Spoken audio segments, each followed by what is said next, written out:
On today's show, the Hawks pick up a home win with a buzzer beater behind Dejounte Murray, and we'll talk about the latest on the trade market as well as everything in between, and all of that is on the way.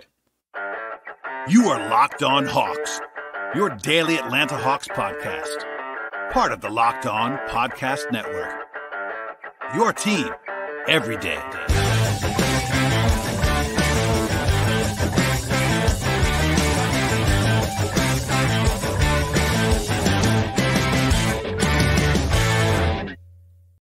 Hello, friends. Welcome to episode 1632 of the Locked On Hawks podcast. I am your host, Brad Rowland, coming to you on a Wednesday evening into Thursday. And today's show is brought to you by the folks at FanDuel Sportsbook. Right now, if you're a new customer, get $150 in bonus bets guaranteed when you place a $5 bet at FanDuel. It's FanDuel.com/lockedon to get started. Also, at the top of the podcast, I should encourage you to make us your first listen each and every day. Please subscribe to this podcast and check us out. Follow all those fun things at Spotify, Apple, also on YouTube on the video side. Anywhere you get your podcast, we should be there, and I appreciate everybody listening to the show as always. And today's podcast will dive in deep to what became a 106-104 win for the Hawks at home against the Orlando Magic on this Wednesday evening. Of course, the Hawks lost to the Magic just 10 days ago in overtime, a close fought game that they almost stole, and they were not able to in the end. This time, another very, very close game, but it broke the more positive direction for Atlanta. Just to set the stage a little bit here at the top of the show, neither team in this game had a lead of more than 7 points. It was about as close of a game as it possibly could be without going to overtime. In fact, in the fourth quarter, it was a 3-point game or less the entirety of the fourth quarter. So it was very, very tight. In the end, Dejounte Murray knocked down a buzzer beater in a tie game to win it. It wasn't quite a buzzer beater this first time, but actually Murray made the game winner the last time the Hawks beat the Magic in Mexico City. So some synergy there between those two events. This Hawks win actually makes the team 3-2 on this 5-game homestand, which is very funny because the vibes have been so poor during this 5-game run. But 3-2 is 3-2.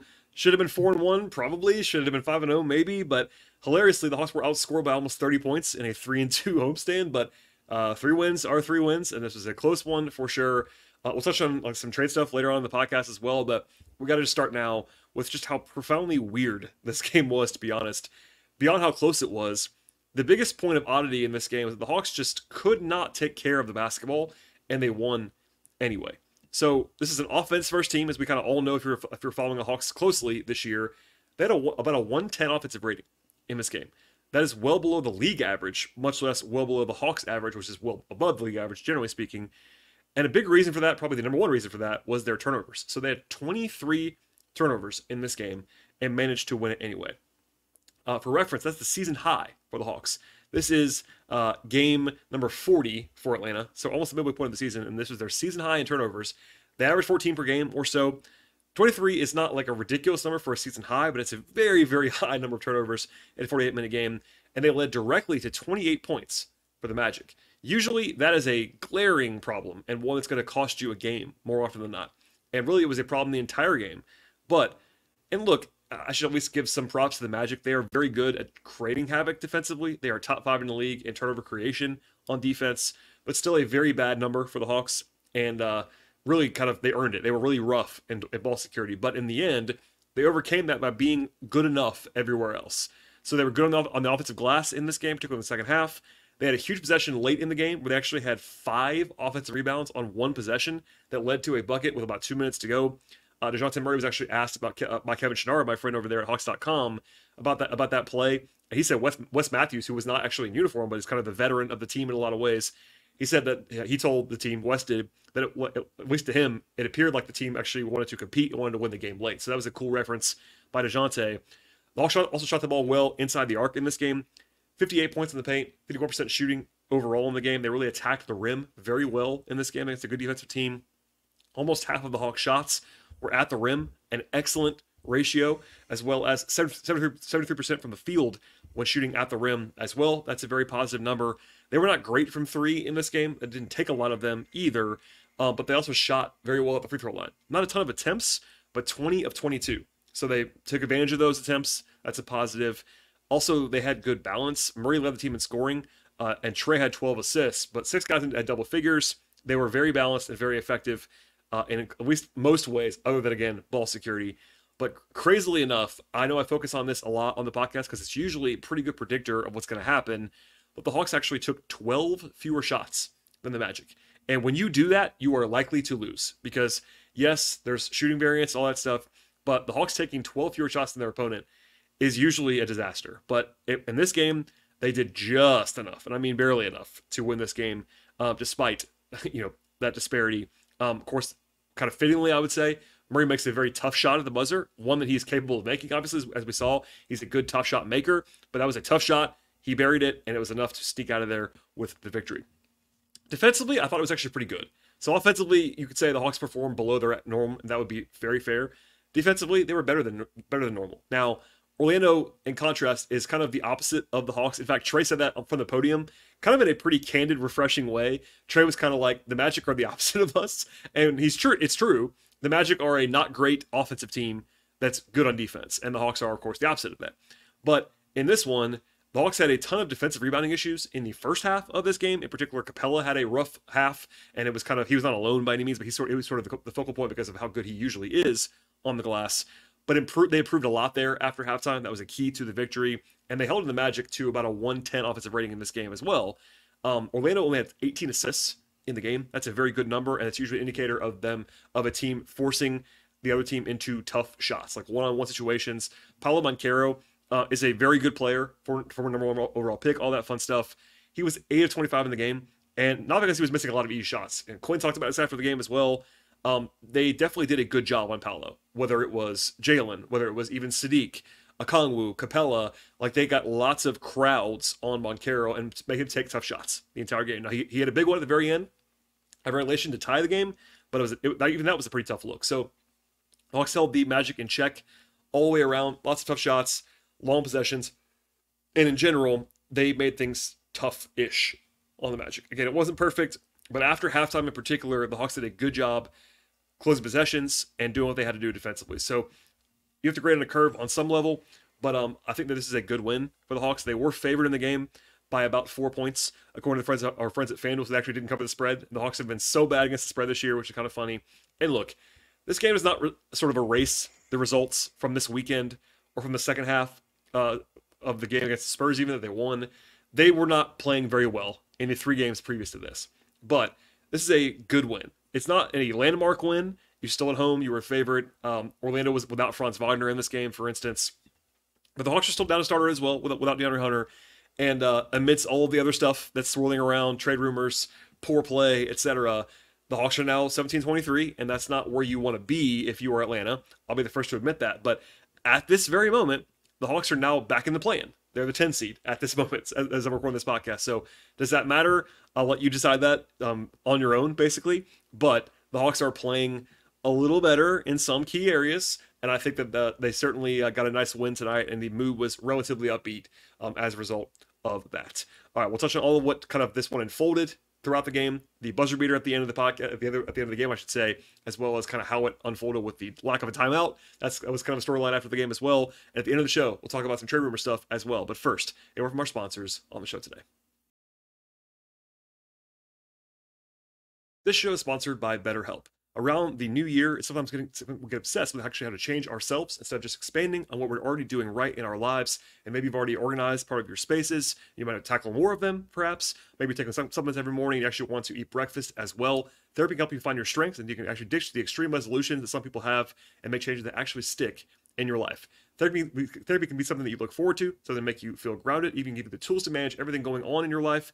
And if you're thinking about starting therapy, give BetterHelp a try right now. It's entirely online. It's designed to be convenient and flexible and suited to your schedule. And all you have to do with BetterHelp is fill out a brief questionnaire, and they'll actually match you to a licensed therapist. If you ever want to change therapists, you can do so at any time for no additional cost, and they will actually make everything easy for you at BetterHelp. Celebrate the progress that you've already made with the folks at BetterHelp, and the place to go is betterhelp.com/lockedonnba today to get 10% off your first month with BetterHelp. That's betterhelp.com/lockedonnba. One more time, BetterHelp, that's HELP.com/lockedonnba. Today's show is sponsored by the folks at FanDuel Sportsbook, and the NFL playoffs are here, and there's time to get on the action right now with America's #1 sportsbook, and of course that is FanDuel. Right now, if you're a new customer, get $150 in bonus bets, guaranteed when you place a $5 bet. That's $150 in bonus bets, win or lose. The FanDuel Sportsbook app is so easy to use, and there's so many different ways to bet at FanDuel. They have live same-game parlays. You can make a parlay in the Parlay Hub, which is the best way to find popular parlays available to you. Also find the bets that you're looking for in the new Explore tab, and they have all the old favorites as well: point spreads, over-unders, money lines, player props, future bets, and much more. The app is safe and secure. They cover the entire range of sports as well. They have the NFL, of course, NBA, WNBA, college basketball, MLB, golf, tennis, soccer, auto racing, boxing, MMA, and many more. And all the angles that you're looking for on the Hawks, including the full slate of offerings on every game, of course, futures, player award stuff, and much more. And now is an awesome time. Set up with the folks at FanDuel Sportsbook, and a place to go right now is FanDuel.com/lockedon. Make your first bet a layup with FanDuel. The place to go one more time is FanDuel.com/lockedon. FanDuel, official partner of the NFL. All right, to the game itself now, and as I said before, the Hawks were favored in this game. Ironically, the number got bet up during the day. During the day, actually opened 3.5. They closed 4.5. People were asking me why that would be, and look, I understand the Hawks have struggled, but the underlying metrics still like the Hawks more than the actual sort of market feel of them. And also, Orlando has been pretty ordinary without Franz Wagner, to say the least. So keep that in mind. Early in the game, Trey was actually limping around a little bit. He kind of had a hard fall after a turnover. He's had some calf issues. He's had all kinds of injury issues right now. He's really banged up. He stayed down for a long time in the middle of the game. Ended up coming back in and looked okay after that, but that was notable to me. Rotationally, they actually played only 8 guys in this one, which I was all right with. It's not a back-to-back. They had yesterday off. They have tomorrow off. That allowed them to go ahead and do that a little bit more, and the Hawks were able to play, at least willing to play, the two bigs together a few different times. And that was kind of the pathway to playing 8 guys instead of going to the usual 9 or so. So they played, I think, Capella and Congo 3 or 4 different times together briefly. Jase Medical was the 8th man in this game. He actually played pretty well, in my opinion. I'll back that later on. They got down 6 in the first quarter, and it was that was the largest deficit of the night in a lot of ways. Quinn burned his challenge in the first quarter in a way that was a little bit frustrating. To me, I think he was kind of right that the original call was wrong. So that's only part of the calculus, though. Especially in the NBA rules, where you have to have the first one be right or you don't get another one. It was a low probability of overturn. It's basically a verticality play in which, like, again, I think it was the wrong call on the court, and it probably should have been overturned. But the low probability of overturning it made it kind of a questionable challenge. Then also, it was a 2-shot foul potentially in the first quarter. And generally speaking, I would wait till there's a high leverage moment to do that, unless it's a 3-shot foul or one that you know is going to be overturned. And this call was a judgment call. Like, again, I think it was the wrong result in the end. It should have been going the Hawks' way, but not my favorite challenge, let's just say. And later on, there was a couple spots where I was like, hey, they could probably use a challenge right now, and they didn't have one. Still, though, they got a couple dunks from Okongwu late in the first quarter when Trey were sort of able to get to the middle of the floor. And despite shooting the ball poorly from 3-point range early on in the game, the Hawks were able to get downhill and make a bunch of easy ones at the rim. The Hawks also got hosed on a very bad non-call in the second quarter. Jalen got hammered across the arms and should have been a foul. It was not called. It was actually real out of balance to the Magic, so a pretty bad swing in favor of Orlando at that moment. Trey did kind of find it after that. He actually had a kind of a rough start, but Trey found his footing as a passer in particular in the middle of the game. A couple of vintage passes.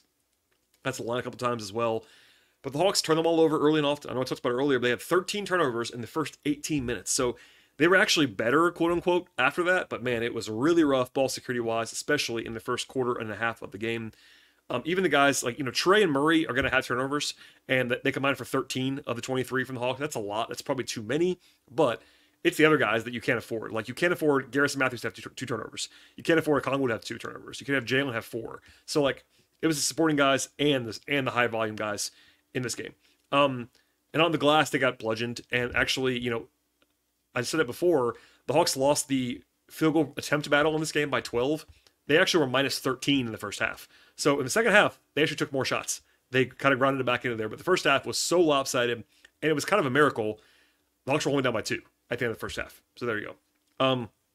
In the first 30 seconds or so, first 9 seconds or so of the third quarter, Jalen Johnson had one of the plays of the year, maybe? He absolutely annihilated Goga Batadze on a dunk that I'm sure you've seen by now, but if you haven't, go find it right now on your highlight platform of choice.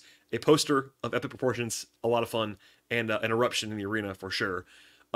Turnovers kept coming, though. The Hawks had 17 early in the third. There was another bad one that led to a 3 by Orlando, and that put the Hawks down by 7, which was their largest deficit of the game mid-third quarter. They did shoot the ball well, though, in the third, did the Hawks, and they had a big run late in the third to kind of take the lead, and they were kind of not in control, but they were at least in touch after that. A 16-5 run by the Hawks late in the third quarter. Okongwu tried to have, by the way, a massive dunk as well. He missed it, but it would have been an absolute, like, bring the house down attempt that did not go in. And how about this? The Hawks won the third quarter in this game, which might not seem like a lot, but the Hawks did not win a third quarter in the month of January. It is January 17th as I record this podcast. So they were 0 for the month in third quarters, but they won one today. And how about this? They had 8 turnovers in the third quarter and still won it because they made shots all the way around. They were actually up to, after 3 quarters, with 21 turnovers. And the end of the game was 23. So they did a good job in the fourth quarter. So that's a positive. But man, crazy turnover stuff. Trey had 2 crazy, wild, awesome passes early in the fourth quarter. One to Okongwu, one to Bogey. But other than that, it was basically a nip and tuck fourth quarter. Like the entire way through. It was never out of range for either side. They were down like 1 with 4:30 to go. And they actually, I kind of called my shot on this. With 8 minutes to go, they took Capella and put him back into the game earlier. Sorry, they took Capella, put him back into the game earlier than usual, which kind of indicated to me that they might go back to Okongwu to close the game, which I was okay with. In fact, I called for that mid-game. I know I'm sort of seen as the Capella guy, but I was all right with him going to Okongwu. I just kind of saw it coming a little bit.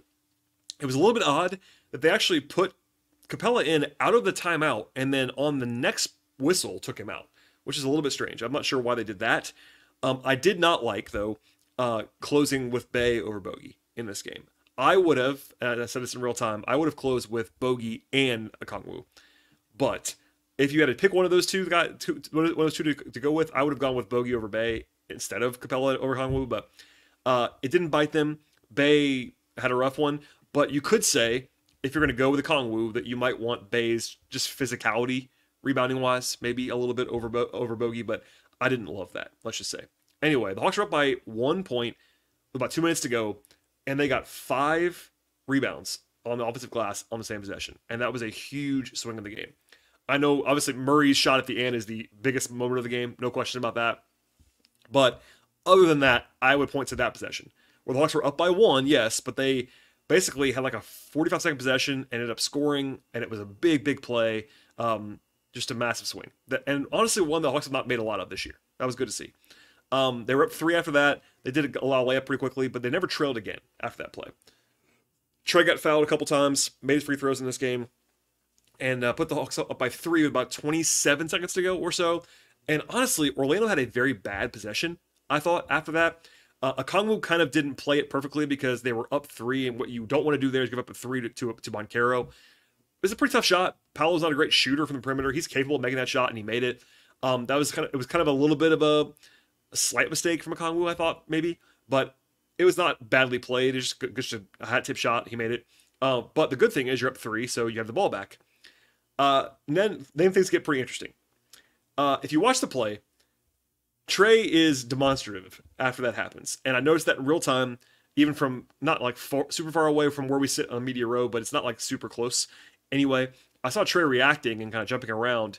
I wasn't sure if he was asking for the ball or what happened, but after the game, it became more clear. So Quinn talked first, as always, and he kind of gave a non-answer about calling timeout. He kind of said, like, that's the decision every game, etc. He gave a lot of credit to DJ, etc., as he would do. But from what Trey said, that Quinn actually was gesturing for timeout because the Hawks were trying to get the timeout, and because Trey saw that, and he was mad at the official for not giving him the timeout. That's kind of what Trey said. For what it's worth, Murray didn't say the same thing. He said Trey was denied the ball, so he got the ball and made a play, which is a very normal thing that you would do. That does not mean that Quinn didn't try to call timeout, because in fact, if you see the tape, Quinn is calling timeout. You can see it on the video. You can see him gesture for it. I will say Quinn did not like go on the floor to call the timeout. Like, he could have been a little bit more demonstrative on that. But anyway, if you watch the video, Quinn tries to call timeout. It isn't given to them. Trey's kind of denied from there. DJ gets the ball and goes down the floor. So in the end, who cares? They won the game. But it was kind of a funny, weird moment. Like, there was some confusion. Trey was kind of out of the play behind the play. Murray takes a shot that was like not the greatest look in the world, but obviously, look, this is one of the reasons why Murray is an in-demand player. No matter what you think about him at this point in time, his defense, his fit with the Hawks, all that stuff, put it all aside for now. Murray is a good shot creator. He could get to a shot, and that's something that is very valuable on a lot of different teams. especially with, like, for instance, when the Hawks don't have Trey on the court, they need that with Dejounte. And this is a good opportunity of that where, like, Trey's behind the play and DJ just gets to his look. It's not a great shot. It's contested, but that's a shot that he, A, can make, and B, can create, and he did it. And you're in a tie game. What you don't want to do there is not get a shot off, and they were able to do that. If he misses it, no harm, no foul, go to overtime.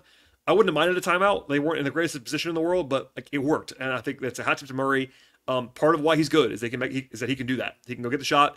Trey said that he, something like DJ just got did his thing basically, like, in a positive direction. Like, Murray's able to do that, and he went and did it, and they got the win as a result. So it wasn't always the prettiest down the stretch, but the Hawks made plays, and that was a positive thing to see all the way around.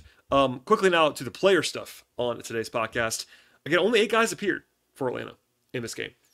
Garrison Matthews played the least. It was basically 7 guys, and then Garrison was the clear number 8, as usual. I thought he played well, though. 6 points on 3 shots, hit 2 threes, had 4 rebounds, had a steal. I thought he competed very well in this one, off the bench. One of his better games recently, so he earned those minutes. We'll put this discussion to Scott about that lineup, about the lineup choices, etc. I thought that was he gave them good minutes in this game.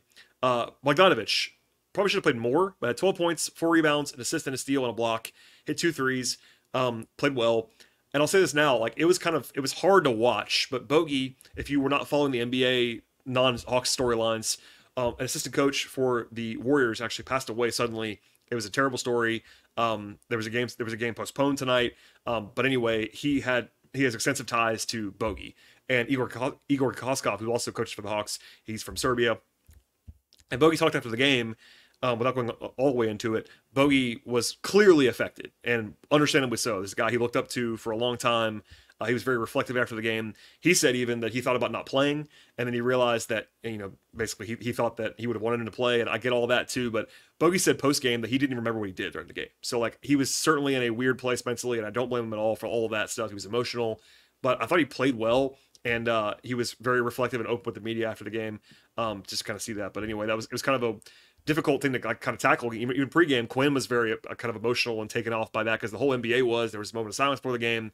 It was a kind of a weird overtone to the game in general, but with Bogey and Igor in particular, I'm sure heavy hearts, and Bogey, like, even thinking about not playing speaks for itself. But I thought he played well in the game. This is a basketball podcast, obviously, so I thought he played well and gave them good minutes, and obviously probably should have played more. But with all the stuff that's going on in his head, I'm sure it was even more difficult than usual for Bogey. But there you go. Okongwu played well off the bench and should have closed. As I said before, I thought he was their option that was the better one. He was more versatile in this one than Capella was, I should say.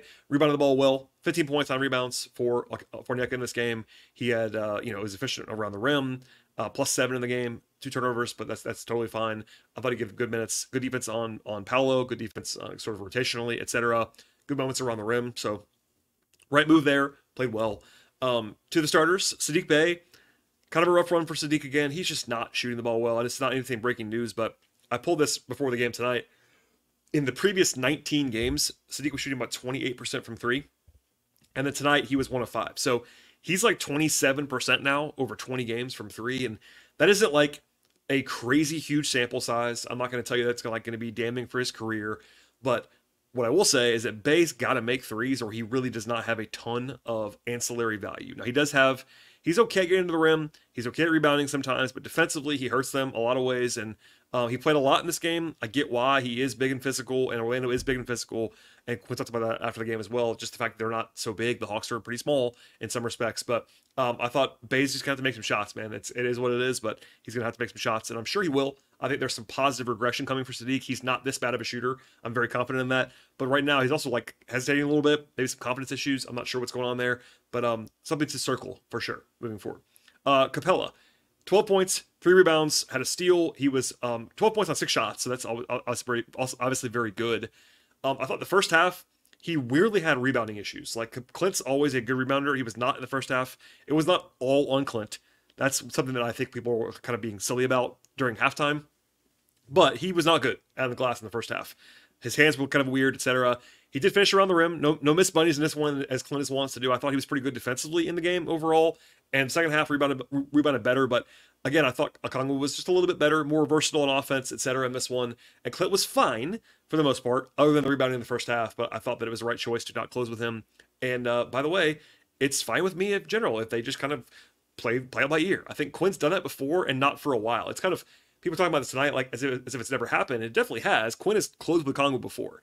It's not the first time it's ever happened, but recently it's been more rigid, I would say, going back to Bay and back to Clint.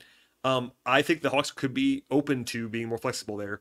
And I think, again, not to toot my own horn, once they brought Capella back in earlier, it was kind of like hey, we might bring Onyeka back, and they did it. So just notable. And by the way, again, no issue with that whatsoever.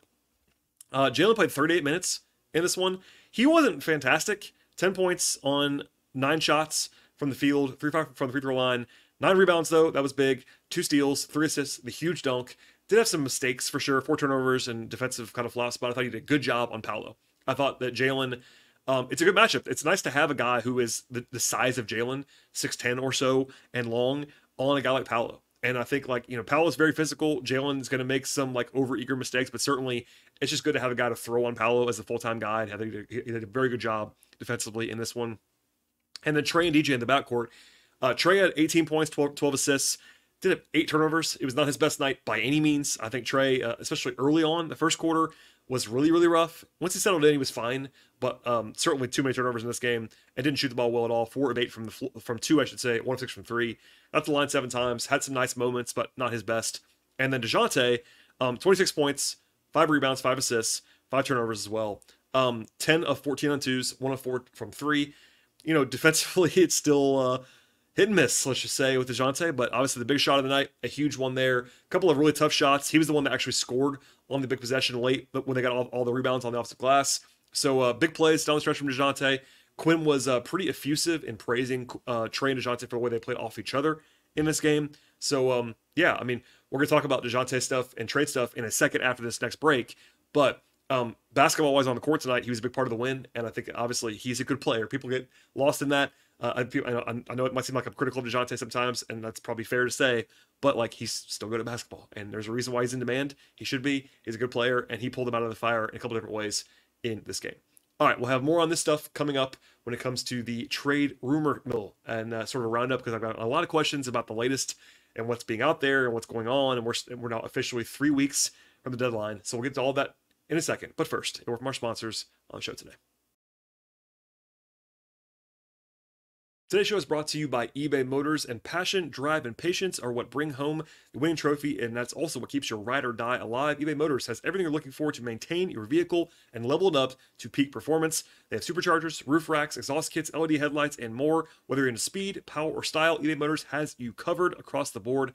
And with over 122 million parts for your number one ride or die, you will always find exactly what you're looking for at eBay Motors. And with eBay Guaranteed Fit, your part is guaranteed to fit your ride every time or your money back. Because with eBay Motors, you're burning rubber and not burning cash. With all the parts that you need at the prices that you want, it's easy to turn your car into the MVP and bring home that win that you're seeking right now. Keep your ride or die alive at ebaymotors.com. One more time, the place to go is ebaymotors.com. eBay Guaranteed Fit is only available to U.S. customers. Eligible items only. Exclusions apply. Today's show is sponsored by Jase Medical, and we'll come to sports sometimes to escape from the crazy realities of life, but if you don't mind, I will talk to you for a second about preparing for real life. According to the FDA, pharmacists are running out of antibiotics like amoxicillin right in the middle of the worst flu season in recent memory, and that's scary stuff for a lot of different people. It will be helpless if you have someone in your life or a close friend that got sick while supply chain issue comes from actually getting the life-saving medication that they actually needed. Thankfully, though, there is Jase Medical to help you with that. They offer the Jase case, which is a pack of 5 different antibiotics to treat a long list of bacterial illnesses. That includes UTIs, respiratory infections, sinusitis, skin infections, and many others. This can happen to anybody, and you want to be prepared for that because preparedness is very, very important in any context. And the place to go is jasemedical.com and complete your physician encounter right now. It'll be reviewed by a board-certified physician, and your medication will be dispensed to you by a licensed pharmacy at a fraction of the regular cost. It's never been more important, like it is all the time, to be prepared, and it's never been more important than right now today to do that. And the place to go one more time is jasemedical.com. Use the offer code LOCKEDON to get $20 off your order at jasemedical.com. That's jasemedical.com. Use the offer code LOCKEDON. All right, and in lieu of a traditional mailbag segment of any kind, I got lots of questions about different trade rumors and what was reported and all that stuff. I've covered a lot, so if you want to listen back to some old stuff, I certainly would recommend that. A lot of it is still relevant. What Woj just said, what I've written, what's been out there about the Lakers and the Knicks and all that stuff, relevant right now. But some stuff changed in the last few days. So, Pascal Siakam, off the market. Now, I've reported a couple times that Siakam was not really on the radar for the Hawks the last few days, weeks maybe. That was the case. I stand by that. And he's going to the Pacers now in a deal for Bruce Brown and picks. They were not a serious player for him. The Hawks weren't until recently. They were in the mix for a while. Obviously, all summer long, the Hawks were kind of maybe the leading candidate to get Siakam.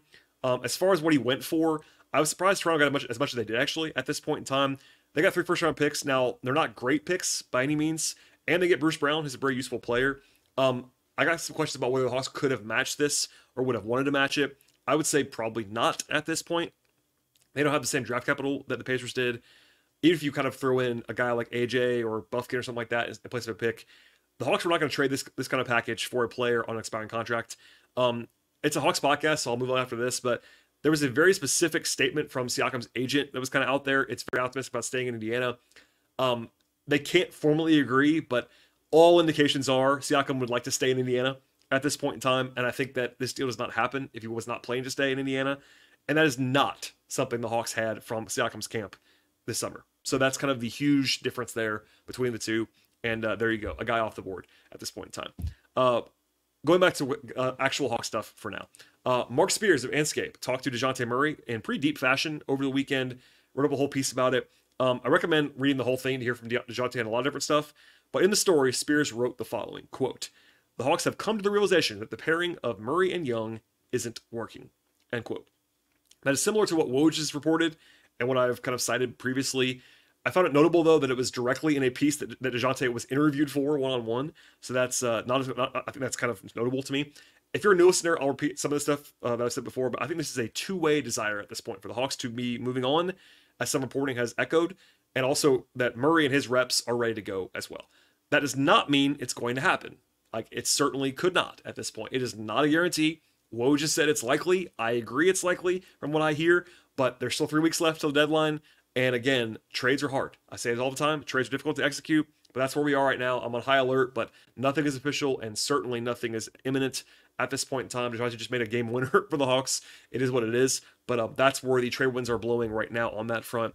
To that end, Kevin O'Connor of The Ringer, who reports lots of different things that I don't always hear the same things on, but he said the standard ask for the Hawks has been 2 first-round picks in packages for Dejounte. That's kind of what I expected for the most part, and what I've heard. Of course, that is flexible based on who else is in the deal, what else is going on there for the Hawks, but that's notable to me. ESPN's Brian Windhorst reported that the Nets are a team to monitor for Murray, and I saw at least 2 more Nets reports backing that up in recent days, including from Ian Begley of SNY. He mentioned that Spencer Dinwiddie would be a part of that deal probably. That makes sense because of just the logistics of that deal. And the Nets make a lot of sense to me as a Murray team. Like, I'm not heard that they are super in right now, but they do logically make sense because, for me, I've always thought that Dejounte would be better off on a team that he's like the clear number 1 guard on, more of a ball handler, point guard type, because, all that said, like weaknesses, strengths, etc. I think he would be good alongside Mikal Bridges. The Nets don't have a point guard right now. Brooklyn could use an upgrade there. Also, I kind of like Orlando for Dejounte, which is ironic if the Hawks just beat them on a buzzer beater by Dejounte, but I think he makes some sense there as well. So there are teams to keep an eye on. I still think right now, as of Wednesday evening into Thursday, the Lakers are the most likely destination if I had to guess one. That does not mean 51%. It just means if you make me pick one team other than the Hawks that he'll be on, I would say probably the Lakers. But still, there's not a terribly exciting package awaiting the Hawks from the Lakers, I don't think, at this point in time. It's a basketball fit and a logical fit because of the fact that he can play point guard there. Clutch Sports represents Dejounte, etc. LeBron, etc. All that stuff. And they have some interesting stuff. They have a first-round pick to trade in 2029. They have Max Christie. They have Jalen Hood-Schifino, a first-round pick from this year. But all the matching salary options are not fantastic for the Hawks. If you look at the Lakers, D'Angelo Russell has the player option for next year. Not a great fit in Atlanta with Trey. He's much more of an all-ball guy. He and Trey would not be a good fit whatsoever. Rui Hachimura has not played that well this year. Has a long-term deal that I think is potentially negative value overall right now. Gabe Vincent is making like 10 or 11 million from the Lakers, which is not a ton of money, but he's been hurt like all this year and is not, the healthiest guy, and honestly wasn't that good in Miami other than like one stint last year. So it's not crazy money for him. It's kind of like backup money, but if you get to like him and Hood-Schifino, they could make the deal happen money-wise. But I don't love that contract right now. Then there's Austin Reeves, who I think is on a good contract for sure, but the Lakers seem to love him. That's one thing. And he's also a very bad defender. So him and Trey don't make the greatest fit in the world. They're both Oklahoma guys, but other than that, I don't love that. I think you still rather get him in a trade if you had to make a trade with the Lakers because he has value. But I think he's worth more to another team than he would be to Atlanta, is my short synopsis on Austin Reeves. Other than that, Mark Stein wrote in his newsletter that DeAndre Hunter is actually said to be another name to watch in Cleveland's ongoing search for a 3-and-D upgrade at the wing spot. Hunter's been tied there before, nothing definitive there. Stein did write about his challenging payroll fit, quote unquote, for Hunter in Cleveland. That makes sense. Cleveland has a lot of commitments to 4 different guys, and adding a 5th guy who makes $20 million is kind of tough for DeAndre. They have to match salary with like Karis LeVert or Max Strus or Isaac Okoro, Dean Wade, George Niang, etc. Hunter would fit there basketball-wise, but no one around the league right now is itching to trade for DeAndre Hunter. He's got the injury stuff. He's not playing right now, which is always hard. Plus, the contract is not like the best in the world. And that's kind of where things are in general for Hunter and Capella both. It's hard to find teams that are like actively trying to buy on these guys. Like for Hunter, it's the long-term contract, it's his injury history, it's the current injury, and like, yes, there's utility in a guy who's 6'8" and is playing forward, and every team wants that, but like he can't prove himself right now. He's not played in several weeks now. That's kind of tough. Then you have Capella, who is not the same guy he used to be. That's one thing. And also some of it is that like at center, if you already have a good center, you're not gonna trade for another one. And most of the good teams, I won't go down the list. Most of the top 10 teams in the league, or top 12, 13, 14 teams in the league, have centers already. Like, and they're not going to trade assets or trade for a guy who's making $20 million as a guy, maybe the Knicks right now would need a center, but they have Mitchell Robinson coming back in the future. So like, there are teams that could definitely use Capella. No question about that. But whether they're going to actively trade for him right now is another issue. So you need a team that's kind of like yearning for a center, and it's hard to do in the middle of the season. So I would say in general, deals for Capella and Hunter are more likely to wait until close to the deadline, whereas like Murray is in the kind of tier of a player that could be traded now more often because, as you've seen, the 2 big deals that have happened so far, way before the deadline, had big-time players in them. Anunoby in one, and Siakam in the other. That's the same team who's kind of blowing it up, and those are 2 guys that are much more on the level of Murray than they are on the level of Hunter, Capella, or even Bogey. It's just notable. Like, the bigger names can move kind of whatever they want to. The smaller names, not necessarily like small names, but like, starter level guys, don't usually get traded until closer to the deadline. So maybe it'll be packages, like all kinds of options on the table. All the discussions that we've had previously about like the whole team is available right now, other than Trey and Jalen, all that still stands. But hold your breath. I'll be here throughout the mix here. But there you go. All right, that's enough of that on this Wednesday into Thursday. We'll have more on that if we need to. But from here, the Hawks play back-to-back on Friday and Saturday. Friday's a road game in Miami. A late start, by the way. It's 8 o'clock start on Friday night. Notable there. And then Saturday is back at home against Cleveland. So a kind of a tough turnaround against 2 pretty good teams. I might have a show between now and then. I'm not entirely sure just yet. I might be doing a guest crossover edition, but I'm not sure if that's going to happen or not. But stay tuned, of course, and I will certainly have podcasts after the games on Friday and Saturday, if nothing else. And also, please subscribe to the podcast. Check out the audio-only feeds of this show, where you will also get bonus content from the Locked On Sports Atlanta crew. They record postcast episodes that go on our audio feeds and their own YouTube feed. If you want, just me, you can also watch on YouTube, but I would recommend doing all of it. Audio-only feeds, Apple, Spotify, Overcast, etc. Also YouTube. Subscribe multiple times, rate, review, spread the word about the podcast. Follow the show on Twitter /X at Locked On Hawks. Follow me there as well at BT Rowland. I also write about the Hawks at patreon.com/BT Rowland to support the work there as well. Would be very much appreciated. Enjoy the rest of your day and hopefully maybe the rest of your week. And if nothing else, I'll be back later on this week with more content about the Atlanta Hawks. Stay tuned, and we'll see you next time.